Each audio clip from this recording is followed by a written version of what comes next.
Good morning friends.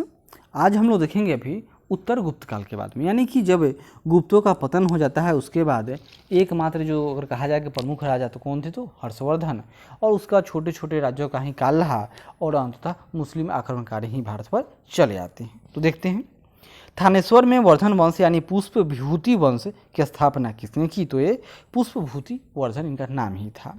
कदम्ब राज्य की स्थापना मयूर शर्मन ने की थी। उसने अपनी राजधानी बनाई तो वजयंती या वनवासी को। वह अंतिम बौद्ध राजा कौन था जो संस्कृत का महान विद्वान और लेखक था, तो नाम है हर्षवर्धन। हर्षचरित किसके द्वारा लिखी गई थी, तो वान भट्ट के द्वारा। हर्षवर्धन के समय में कौन से चीनी यात्री भारत आया था, तो नाम है ह्वेनसांग। चालुक्य राजा पुलकेशिन द्वितीय को किसने पराजित किया था, तो नरसिंहवर्मन फर्स्ट जो पल्लव राजा था। किस व्यक्ति को द्वितीय अशोक कहा जाता है, तो नाम है इनका हर्षवर्धन। बाण भट्ट किस सम्राट के राज दरबारी कवि थे, तो ये हर्षवर्धन के थे। हर्ष एवं पुलकेशिन द्वितीय के मध्य हुए संघर्ष की जानकारी कहाँ से मिलती है, तो यह ऐहोल अभिलेख से मिलती है। प्रतापशील, हूनहरनी, केसरी, महाराजा धीराज नामक उपाधियाँ किसकी थी, तो नाम इनका प्रभाकर वर्धन। सम्राट हर्ष ने अपनी राजधानी थानेश्वर से कहाँ स्थानांतरित की थी, तो यह कन्नौज में स्थानांतरित किया। सकलोत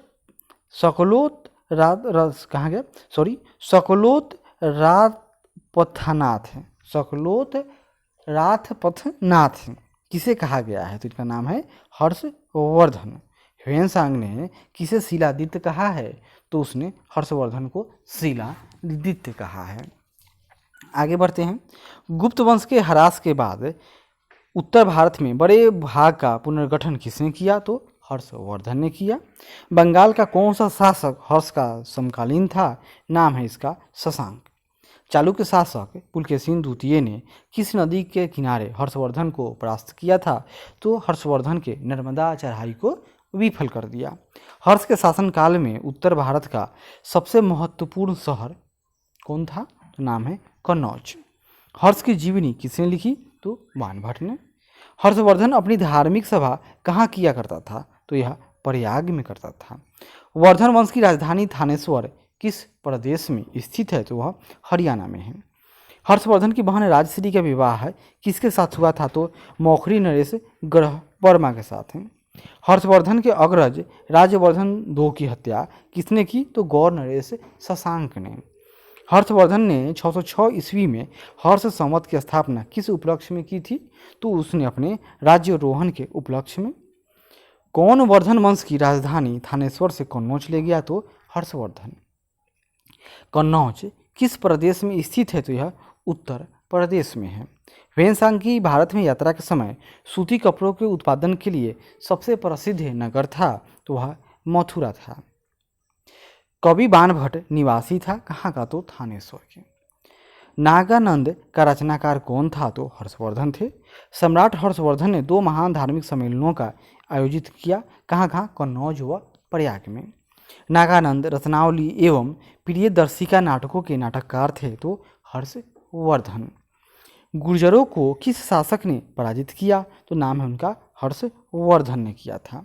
आज भी भारत में ह्वेनसांग को याद करने का मुख्य कारण है क्योंकि उनकी रचना सीयू की। हर्षवर्धन के विजयी जीवन में एकमात्र पराजय देने वाला पुलकेशिन द्वितीय कहाँ का शासक था, तो वह वातापी अर्थात बादामी का शासक था। हर्षवर्धन ने अपनी पुत्री का विवाह वल्लमी नरेश से किया, जो कि उसकी एक बड़ी कूटनीतिक उपलब्धि थी। तो वल्लमी नरेश से किया जो उसकी एक बड़ी कूटनीतिक उपलब्धि थी, किसके, तो ध्रुवसेन II, यानी उसकी पुत्री का विवाह वल्लमी नरेश, तो पुत्री का नाम ध्रुवसेन II था। 641 ईस्वी में किसने चीन के राजा ताई त्सुंग के पास एक राजदूत भेजा था, तो नाम है उनका हर्षवर्धन। हर्षवर्धन के भारतीय मिशन के जवाब में चीनी सम्राट ताइत्सुंग ने 3 चीनी मिशन हर्षवर्धन के दरबार में भेजे, जिसमें से एक मिशन हर्षवर्धन के मरणोपरांत पहुंचा।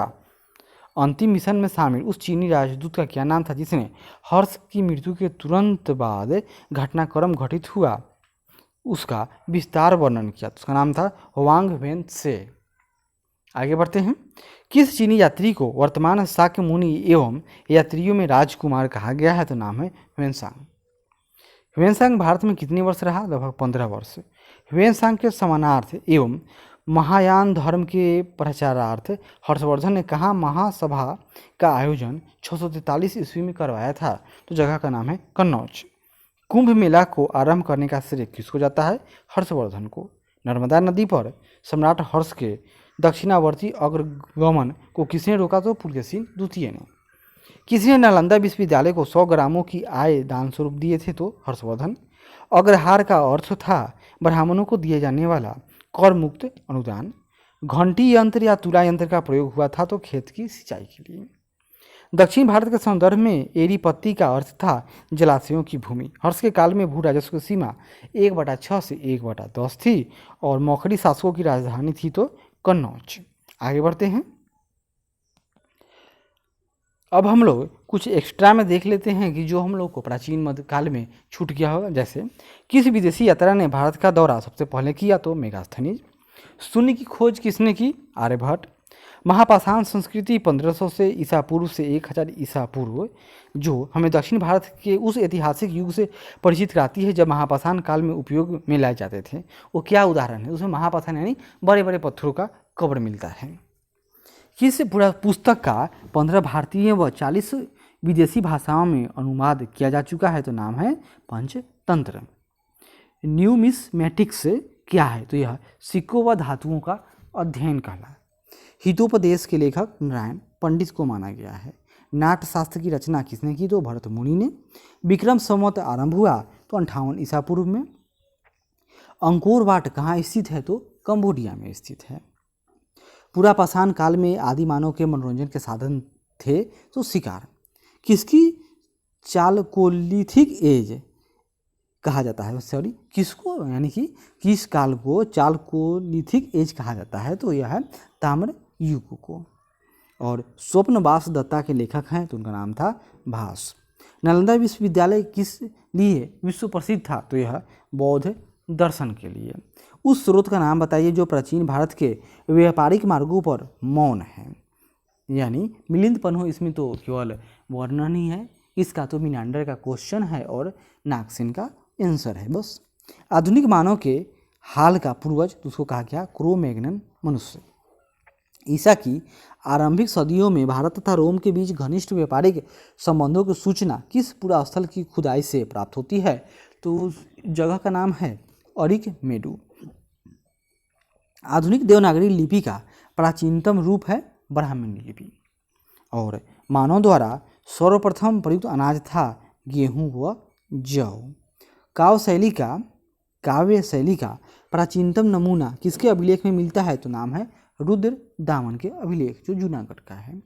कौन सा बंदरगाह पोडे के नाम से the Periplus of the Erythraean sea यानी लाल सागर का भ्रमण में मिलता है, जिसको एक अज्ञात लेखक ने लिखा है? तो उसमें अरिका मेडू का वर्णन है। ताम्रसम या ताम्रपाषाण काल में महाराष्ट्र के लोग मृतकों के घर के फर्श के नीचे किस तरह रखकर दफनाते थे? तो उत्तर से दक्षिण की ओर। भीमबेटिका किसके लिए प्रसिद्ध है? तो गुफाओं के शैल चित्र के लिए। मालती माघव के लेखक थे तो भवभूति। इतिहास के पिता की पदवी सही अर्थों में किससे संबंधित है? तो यह हेरोडोटस को कहा जाता है। प्राचीन नगर तक्षशिला किसके बीच स्थित था? तो सिंधु व झेलम के मध्य। अंग्रेजों में से कौन था जिसने सर्वप्रथम भगवत गीता का अंग्रेजी में अनुवाद किया था? तो नाम है चार्ल्स विल्किंस। प्राचीन भारतीय अभिलेखों में कौन सा एक खाद्यान्न को देश में संकट काल में उपयोग हेतु सुरक्षित रखने के बारे में प्राचीनतम शाही आदेश है? तो वह सोहगौरा ताम्रपत्र जो अशोक के द्वारा जारी किया गया। प्राचीन भारत में कौन सी एक लिपि दाईं ओर से बाईं ओर लिखी जाती थी? तो वह खरोष्टी लिपि। एक प्राचीन भारत में व्यापारियों का निगम था, उसको कहा गया है मणिग्राम। पुलकेशिन एक का वादामी शिलालेख वर्ष 465 का दिनांकित है। यानी पुलकेशिन एक का क्या है? शिलालेख है कहाँ? वादामी का। वादामी या उसको कहिए वातापी या बदामी, जिस पर डेट है 465 लिखा हुआ है। इसे विक्रम संवत में दिनांकित करना हो तो क्या होगा, तो इसमें से प्लस हम लोग क्या जोड़ेंगे, 58 जोड़ेंगे, यानी 601, सॉरी 58 नहीं जोड़ेंगे, इसमें कितना जोड़ा जाता है, अगर 465 है तो 601, यानी 601 माइनस 465, यानी इधर हो गया 35 और उधर हो गया 101, यानी कि 136 साल वह पीछे चल रहा था। मुद्रा राक्षस नामक पुस्तक का लेखक विशाख दत्त। बौद्ध, जैन एवं ब्राह्मण धर्मों में कौन सी धारणा एक जैसी है, तो कर्मवाद का सिद्धांत। मानव द्वारा सर्वप्रथम प्रयुक्त धातु था तांबा। प्राचीन भारत में वैधेय कौन थे, तो एक गणतांत्रिक जनजाति। बोरोबुदुर किसका स्थल है, तो यह जावा में 8वीं शताब्दी ईस्वी में निर्मित एक बृहद स्तूप है। किसको चालकोलिथिक एज कहा जाता है, तो ताम्रपाषाण युग को। स्वप्नवास दत्ता के लेखक हैं तो भास। नालंदा विश्वविद्यालय किस लिए विश्व प्रसिद्ध था, तो बौद्ध दर्शन के लिए। उन या उस स्रोत का नाम बताइए जो प्राचीन भारत के व्यापारिक मार्गों पर मौन है, तो वह मिलिंदो पन्हु। तो इसी के साथ हम लोगों का जो प्राचीन भारत था उसका वन लाइनर के रूप में जो फैक्ट याद कर रहे हैं तो वह खत्म हुआ। अब इसके बाद में हम लोग मध्य युग में प्रवेश करेंगे। तब तक धन्यवाद।